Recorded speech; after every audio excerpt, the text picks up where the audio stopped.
Maya didn't move right away. She looked past him, into the house where Minjun and Sua were sleeping, then back at her husband.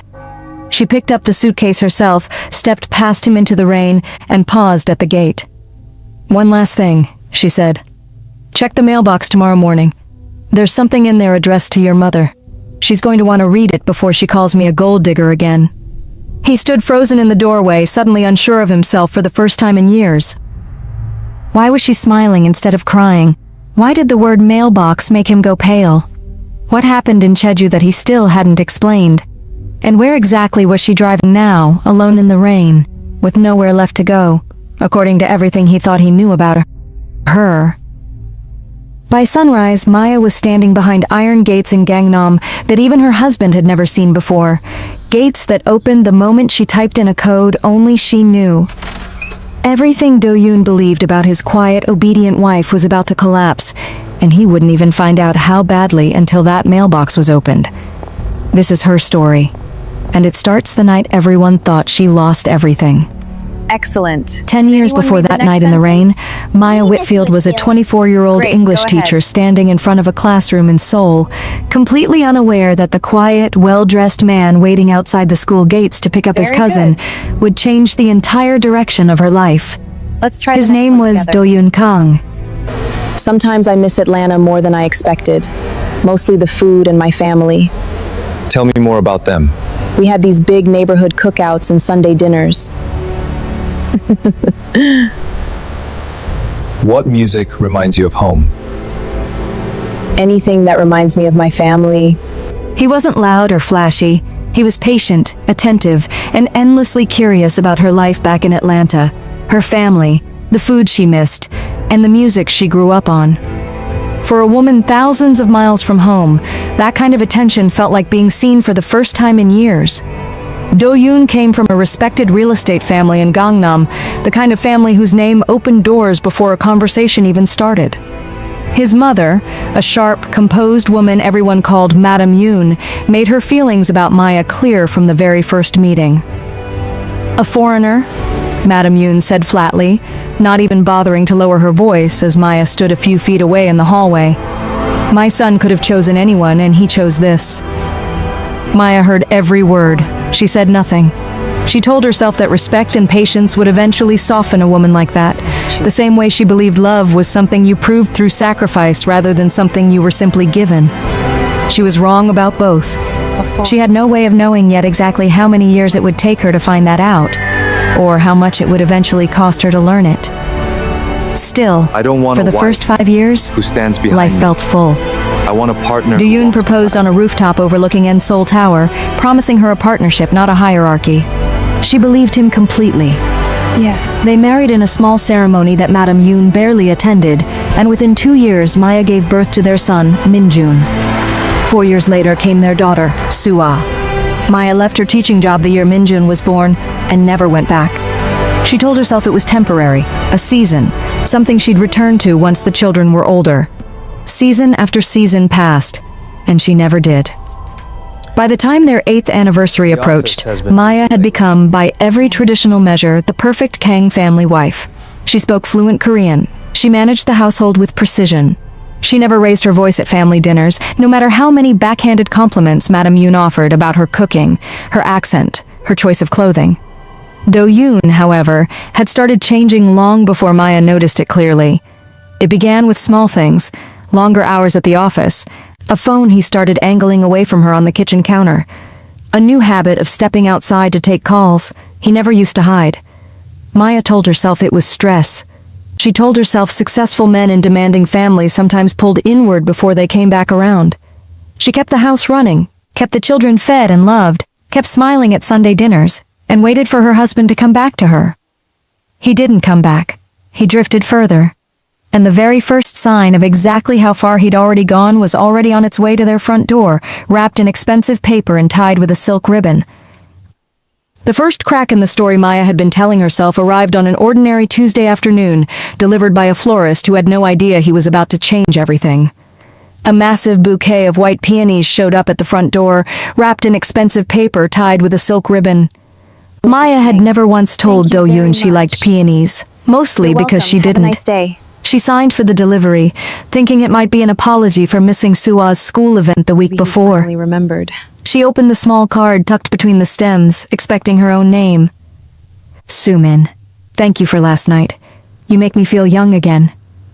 Maya stood in the doorway holding those flowers for what felt like an eternity, though it was probably closer to 10 minutes.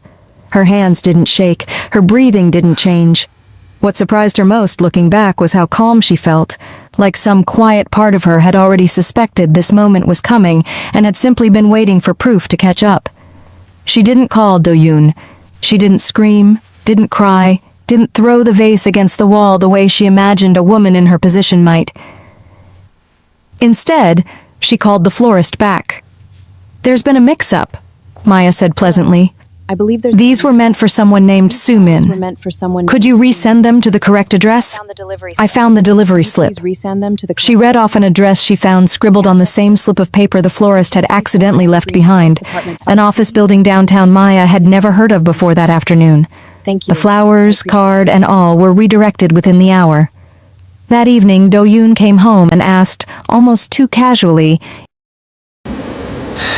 Did any deliveries arrive today? No. Should there have been? No reason. Just checking. She served him dinner. She asked about his day.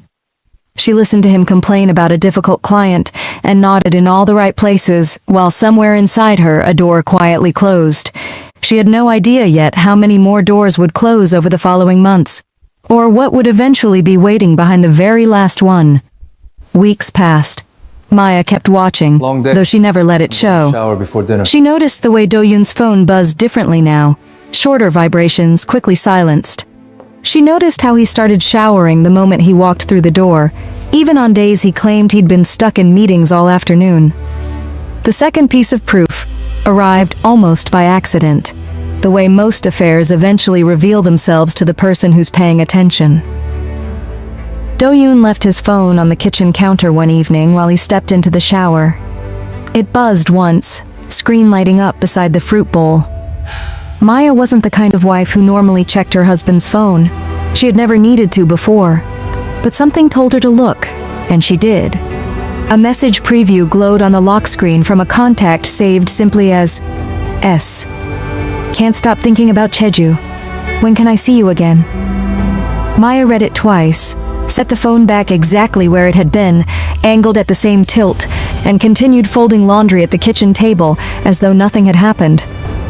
When Do-yoon came out of the shower minutes later, he found his wife exactly where he left her, humming softly while she folded Minjun's school uniform. Everything's fine. "Everything okay?" he asked, pancakes. drying his hair with a towel. You okay with breakfast food twice? "Everything's fine," Whatever Maya makes her said, happy. smiling up at him. "Sua wants pancakes for dinner. Are you okay with breakfast food twice this week?" "Whatever makes her happy," he said, kissing the top of her head before heading to the bedroom. Maya sat there another moment, the towel from Minjun's uniform still warm in her hands, and made a decision that would define the next several months of her life. She wasn't going to confront him with suspicion. She was going to find out exactly who Do-yoon Kang had become with her own eyes before she said a single word. That opportunity came 3 weeks later, and what she would see through those hotel lobby windows would leave her sitting perfectly still for nearly 20 minutes afterward, unable to make herself move. Maya told Do-yoon she was taking the children to visit her friend Aryam for the afternoon, which was half true. She dropped Minjun and Soo-ah off at Aryam's apartment, asked her to keep them for a few extra hours, and gave no explanation beyond that. "There's something I need to check on." Aryam, who had watched Maya grow quieter over the past several weeks, didn't ask questions. She simply said, "Be careful," and closed the door behind her. Maya changed in her car outside a shopping center, swapping her usual soft cardigan for a long, dark coat, oversized sunglasses, and a scarf she had bought years ago and never worn. She drove to a 5-star hotel in Cheongdam, a name she had overheard once during one of Do-yoon's phone calls that he thought she wasn't paying attention to, and took a seat in the lobby cafe facing the elevators. She ordered a coffee, barely touched, and waited. Nearly 2 hours passed. Business travelers came and went. A wedding party moved through the lobby in a blur of white and gold. Maya was beginning to think she'd wasted an entire afternoon chasing a hunch, when the front doors opened and Do-yoon walked in, dressed casually, checking his phone. A young woman was already waiting near the concierge desk, her posture relaxed and familiar in a way that told Maya everything before a single word was exchanged. Do-yoon walked straight to her, wrapped his arms around her waist, and kissed the top of her head, the same gesture he used on Maya every single morning before leaving for work. The woman laughed at something he said, tucked herself into his side, and the two of them walked together toward the elevators, disappearing behind closing doors like people with absolutely nothing left to hide. Maya sat perfectly still in that lobby cafe, sunglasses still on, watching the elevator numbers climb. She didn't cry. She didn't chase after them. She ordered a second coffee, sat there for another 20 minutes until her hands stopped trembling, then drove back across the city to collect her children, humming along to the radio the entire way, because Min-jun always asked her why she was quiet in the car, and today of all days, she needed him not to ask. What Maya didn't know yet, driving home that evening with her hands finally steady on the wheel, was that this hotel lobby wasn't the last surprise waiting for her that year. It was only the second. The final piece arrived a month later, and it was almost too easy. Do-yoon announced at dinner that he had a business trip coming up, a conference in Jeju that would keep him away for 4 days. Maya nodded, asked what he needed packed, and offered to handle his suitcase the way she always had for 8 years of marriage. While he showered that evening, Maya laid his suits out on the bed and reached for his laptop bag to tuck his charger inside. A printed itinerary sat folded in the front pocket, the airline logo visible at the top. She unfolded it out of habit more than suspicion at first. 2 names sat side by side on the booking confirmation, his and Sumin's. Same flight, same departure time, same resort, same room number, listed plainly beneath a header that read, "Party of 2."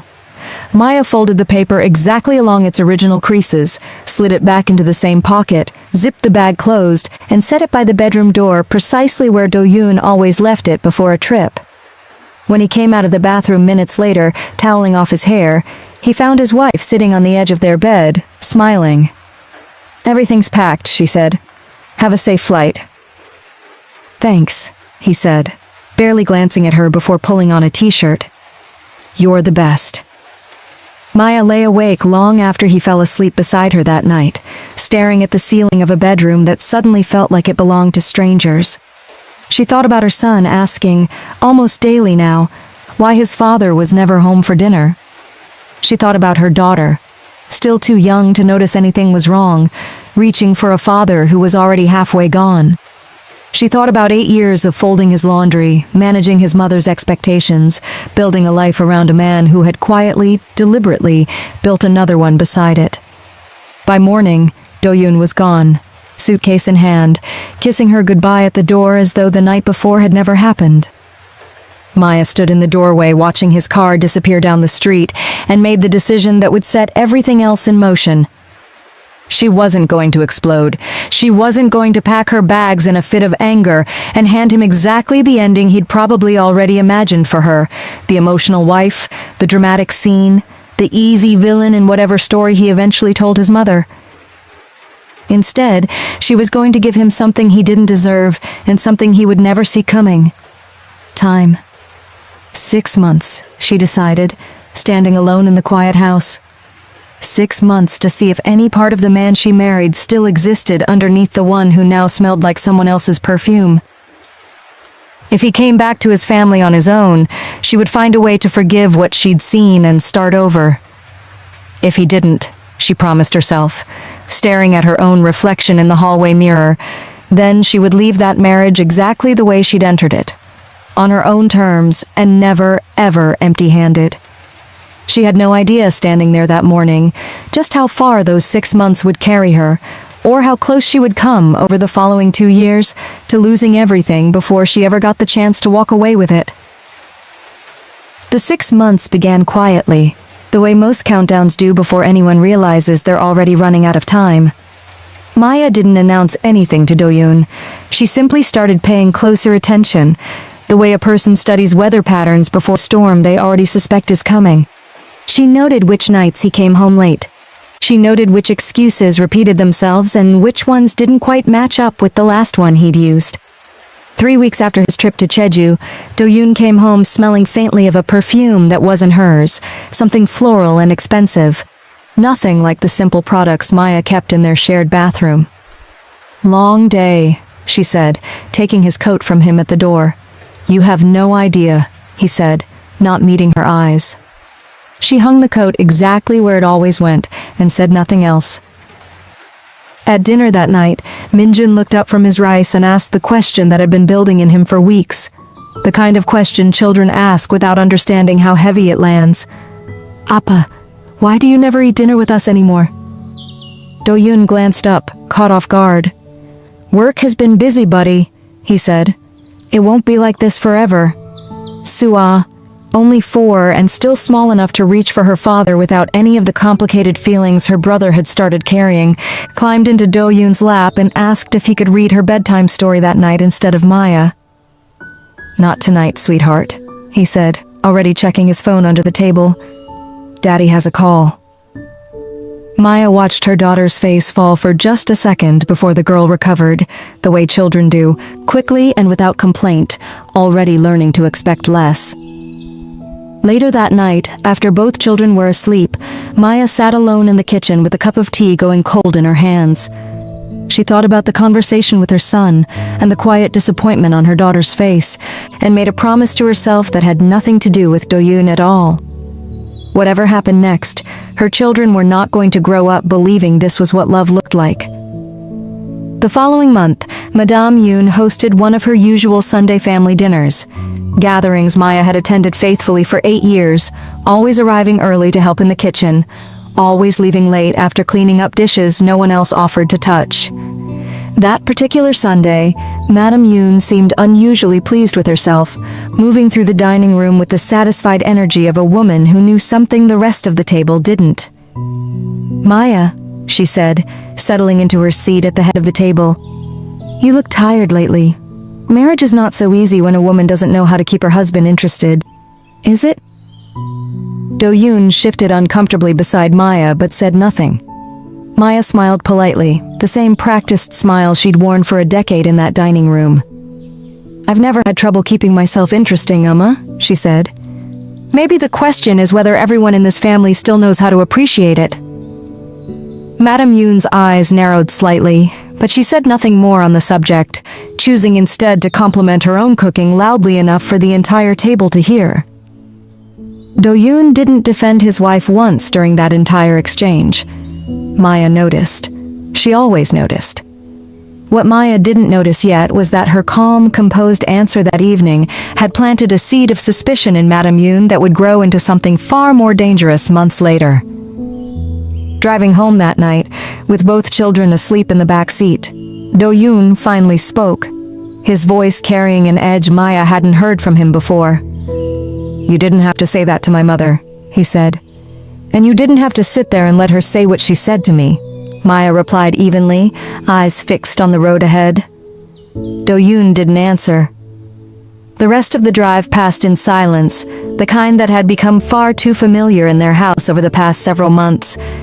It was around this time, roughly 2 months into her 6-month countdown, that Maya began quietly building something of her own, though she couldn't have said, even to herself, exactly what she was building toward yet. It started small.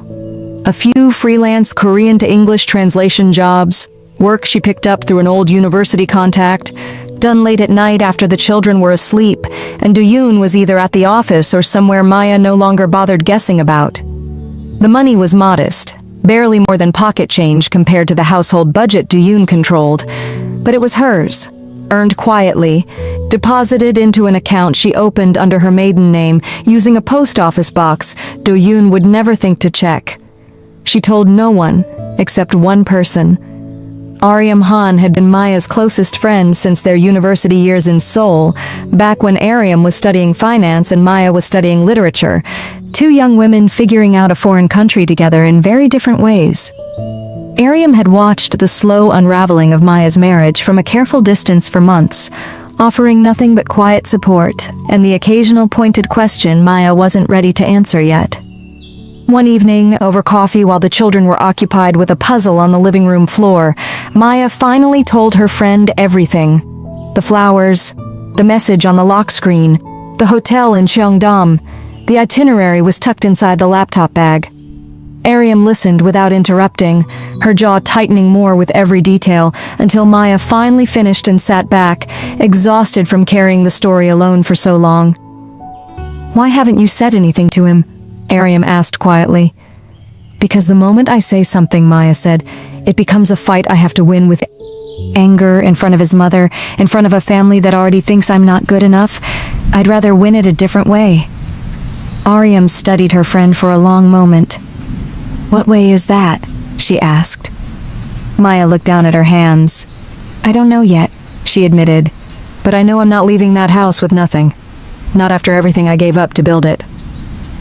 It was Ariam who first mentioned the startup.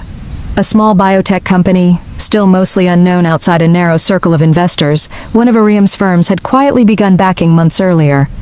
The kind of company most of Gangnam's old money families wouldn't have looked twice at. Too small, too new, too risky for people used to safe, established real estate, the way the Kang family built their fortune.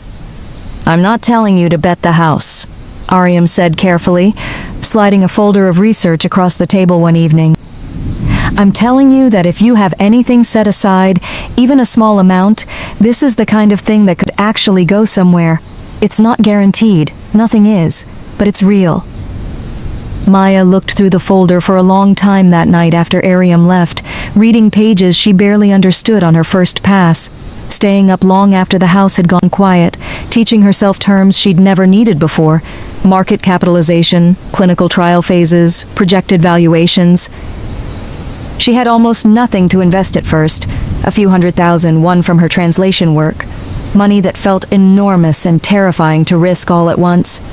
She put in what she could, a small amount that month, promising herself she'd add more only if she could earn it without touching a single won from the household budget Do-yoon still believed she had no access to beyond grocery money. Neither Maya nor Ariam had any idea yet just how quickly that quiet decision would be tested, or by whom. 3 months into her 6-month countdown, the cracks in the marriage had stopped being cracks and had become something closer to open fractures, visible even to people outside the immediate family. Maya's sister-in-law, Do-yoon's cousin's wife, cornered her quietly in the kitchen during another family gathering, voice lowered to barely above a whisper. "Is everything all right between you and Do-yoon?" she asked. "People are starting to talk." "What people say," Maya replied, "has never once put food on my children's table. I'll worry about it when it does." The cousin's wife blinked, clearly not expecting that answer, and didn't bring it up again. That same week, Do-yoon came home past midnight for the 3rd time, explaining a client dinner that ran long, an explanation Maya no longer bothered to question out loud. She simply nodded, asked if he'd eaten, and went to check on the children, who had both fallen asleep waiting for a father who never came. Min-jun, 7 years old and increasingly perceptive, had started asking harder questions. "Are you and Appa going to get a divorce?" he asked one evening, completely unprompted, while Maya tucked him into bed. Maya sat on the edge of his bed, choosing her words carefully. "Why would you ask that, sweetheart?" she said. "Because Jiwoo's parents got divorced last year," he said, referring to a classmate. "And his mom was always sad before it happened, kind of like you sometimes." Maya smoothed his hair back from his forehead, her chest tightening in a way she didn't let show on her face. "Whatever happens between your father and me," she said carefully, "you and your sister will always, always be loved and taken care of. That's the only thing that will never change. Do you understand me?" Min-jun nodded slowly, apparently satisfied, and closed his eyes. Maya sat there in the dark long after his breathing evened out, more certain than ever that whatever decision she eventually made, it would not be made from fear, and it would not leave her children exposed to anything less than the life they deserved. By the 4th month, the small investment Maya had made in Ariam's biotech recommendation had grown, not dramatically, but steadily, enough that she began adding more each month from her translation income, treating it less like a gamble and more like a discipline, a quiet ritual she performed alone late at night while the rest of the house slept. She started researching real estate on her own time as well, reading about the Gangnam property market the way she used to read novels back in university, cover to cover, taking notes, understanding patterns Do-yoon had spent his entire career learning from his father. Patterns Maya was now teaching herself from scratch out of nothing but necessity and quiet fury. Do-yoon noticed none of it. He was too occupied with a second life, which he still believed was completely invisible. Too confident in 8 years of an obedient, distracted wife to ever imagine she might be building something entirely her own beneath his notice. But someone else in the family had already started to notice, and by the 5th month, that quiet suspicion would nearly cost Maya everything she had spent months building in secret. The 5th month brought the closest thing to a confrontation the marriage had seen so far, though it still wasn't the one Maya was truly preparing for. The real danger that month wasn't coming from Do-yoon at all. It began with a phone call Maya was never supposed to overhear. Madam Yoon had grown suspicious of the strange, unfamiliar calm that had settled over her daughter-in-law in recent months. The old Maya in Madam Yoon's eyes would have been unraveling by now, tearful, desperate, begging for her marriage to be saved.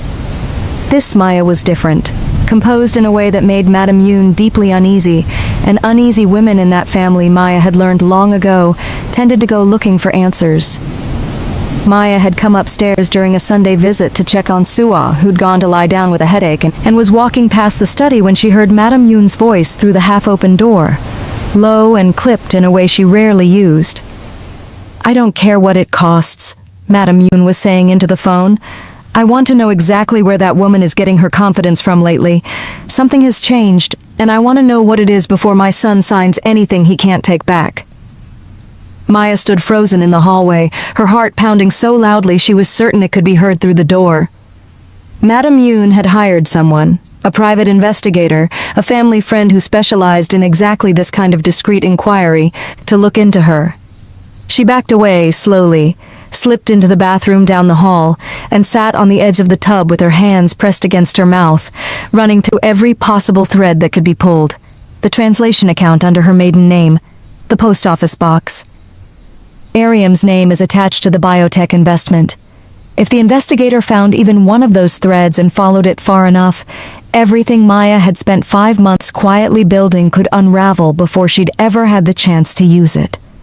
That night, long after the children were asleep, Maya called Ariam in something close to a panic, the calm she'd maintained for months finally beginning to crack.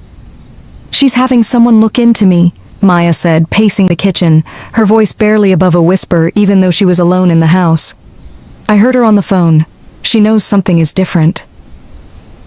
Ariam's voice, usually light and reassuring, turned serious immediately. "How much does she know?" Ariam asked. "I don't know," Maya admitted. "That's what scares me the most." Ariam was quiet for a moment. "Okay," she said finally. "We move faster than we planned. Tomorrow I'm calling someone who can help us get ahead of this before it becomes a problem." Maya sat down slowly at the kitchen table after hanging up, staring at nothing, and understood for the first time exactly how fragile everything she'd built still was. One careless mistake, one thread pulled by the wrong person at the wrong time, and 5 months of patience could disappear overnight. She had no idea, sitting there in the dark kitchen that night, whether she'd already made that mistake without realizing it. The investigator scare didn't resolve overnight, and for nearly 3 weeks Maya carried the fear like something physical, a weight sitting permanently behind her ribs. Ariam's contact turned out to be someone Ariam trusted completely, a lawyer named Hana Seo, brought into Maya's life earlier and more urgently than either of them had originally planned. Hana specialized in exactly this kind of situation. Women in complicated marriages who needed their assets protected quietly and quickly before anyone came looking too closely. "We need to move everything now," Hana told Maya during their first meeting, in a small office far from Gangnam, far from anywhere the Kang family's name carried weight. "Not next month. Now. Whatever is exposed under your own name needs to disappear into something an outside investigator can't easily trace." Within days, Hana restructured what little Maya had built so far, the translation account, the small biotech stake, layering it behind legal protections that made tracing ownership back to Maya nearly impossible for anyone working off gossip and guesswork rather than actual legal access. "We got there in time," Hana told her over the phone, though her voice carried none of its usual calm confidence. "But Maya, you cannot make a single mistake from here. Not one. Whatever you're building, it has to stay completely separate from anything that touches your husband's name." For nearly 3 weeks, Maya lived braced for the moment Do-yoon would come home with the wrong question. The one that would tell her Madame Yoon's investigator had found something after all. She rehearsed answers in her head while she made dinner. She double-checked the post office box twice a week instead of once. She stopped taking translation calls at home entirely, moving them instead to a small cafe 2 neighborhoods away, where nobody would recognize her. That question from Do-yoon never came. The investigator's search, delayed just enough by Hana's quick work, turned up nothing usable. And Madame Yoon, frustrated and unable to explain her suspicion without revealing she'd been quietly spying on her own son's wife, eventually let the matter drop, convinced she'd simply been imagining things, a woman looking for an explanation for a daughter-in-law she'd never wanted in the first place. Maya simply exhaled, fully, for what felt like the first time in weeks, and thanked Aryam and Hana more than words could really cover. But something had shifted in her permanently. She understood now exactly how fragile everything she was building still was, and exactly how much more careful she would need to remain until the day it was finally, completely, undeniably hers. That same week, the 5th month brought the marriage's own quiet confrontation, one that had nothing to do with investigators or hidden accounts. Do-yoon came home one evening tense and irritable in a way that had nothing to do with Maya, and snapped at Sua for spilling water on the dining table, his voice sharper than the moment warranted. The little girl's face crumpled instantly and she ran to Maya, crying, while Do-yoon stood there looking almost surprised at his own reaction. Maya scooped her daughter up, calming her gently, and looked at her husband over the top of Sua's head. "She's 4, Maya said quietly. "Whatever is going on with you, it doesn't belong in this house, and it definitely doesn't belong pointed at your children." Do-yoon opened his mouth as if to argue, then closed it again, running a hand through his hair. "You're right," he said finally. "I'm sorry. I've just had a lot on my mind lately." Maya studied him for a long moment, searching his face for any sign of the man she'd married a decade ago, any flicker of the partnership he'd promised her on that rooftop overlooking Seoul Tower. She didn't find it. "I'm sure you have," she said simply, and carried Sua upstairs to bed, leaving Do-yoon alone in the dining room with his own silence. That was the night Maya stopped hoping, though she wouldn't admit it fully to herself for another few weeks. Somewhere between her daughter's tears, her husband's hollow apology, and the quiet terror of the investigator still fresh in her memory, the last small, stubborn piece of her that had still been waiting for things to go back to normal, quietly let go. The 6th month arrived faster than she expected, and slower than she could bear, both at once. Nothing between Do-yoon and Maya had changed in any way that mattered. If anything, he had grown more distant, more short-tempered, more careless about covering his tracks, as though some part of him had already decided the marriage was over and simply hadn't bothered informing his wife of the fact. On the last night of Maya's 6-month countdown, she sat alone in Min-jun's room after both children had finally drifted off to sleep, watching her son's chest rise and fall in the soft glow of his nightlight, and made the decision she had been circling for half a year. She wasn't going to wait for Do-yoon to choose his family. He had already made his choice, quietly, over and over. Every night he came home late, every excuse he offered without meeting her eyes. Every moment he chose someone else over the woman who had built his entire household around his comfort for 8 straight years. Maya was done waiting, but she still wasn't ready to leave, not the way Do-yoon probably imagined she eventually would, tearful and empty-handed, begging a family that never wanted her in the first place to let her keep some small piece of the life she'd built. She had a small, growing investment account Do-yoon knew nothing about.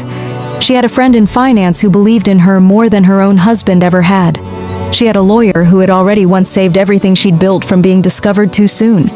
She had a decade of quiet observation about how the Kang family built and protected their wealth, knowledge she intended to use for the first time not to serve them, but to build something entirely her own. Standing in the doorway of her son's room that night, Maya made herself one final promise before turning off the light. Whatever came next, however long it took, she would not leave that marriage the way her mother-in-law had always assumed a woman like her eventually would. She would leave on her own terms, and she would leave with everything she had quietly, patiently, and relentlessly earned.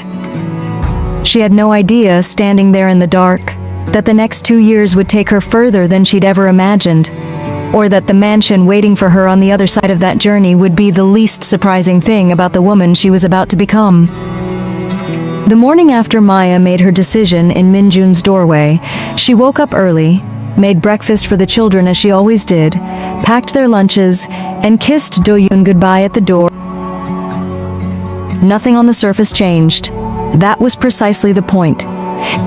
She had learned enough by then to know that the biggest advantage she had was the one Do-yoon had handed her without realizing it.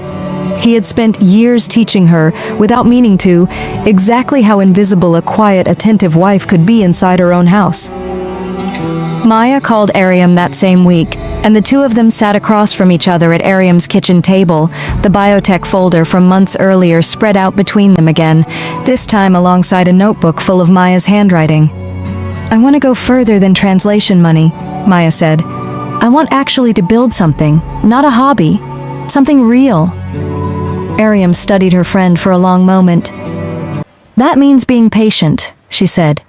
"It means not touching whatever we build for a long time, even when things get hard at home.